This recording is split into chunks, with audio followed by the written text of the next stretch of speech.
I'm Dante Katingob from Ormoc City. Before, we are engaged in quarrying business more than 25 years. We are a family corporation with my brother and my wife and my sister-in-law. Una na akong nabati ang Arcon. Sa una, Sinotec pa to. Akong nakuanan na mga truck nga makita na ko moagi.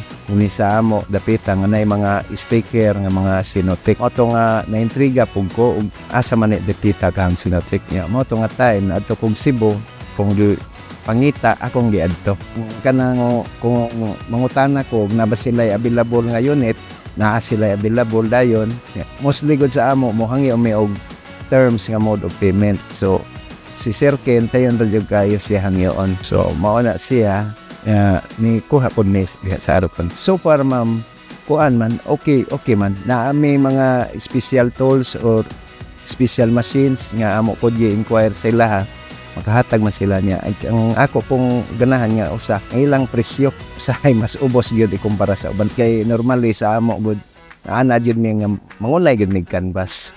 Ang mode of payment easy pod may among ganahan sa Arcon. Ganahan ko nga in the future but sin pohon lang pod na may mga requirements nga mga either equipments or trucks. Salig lang pod namo gihapon ng Arcon.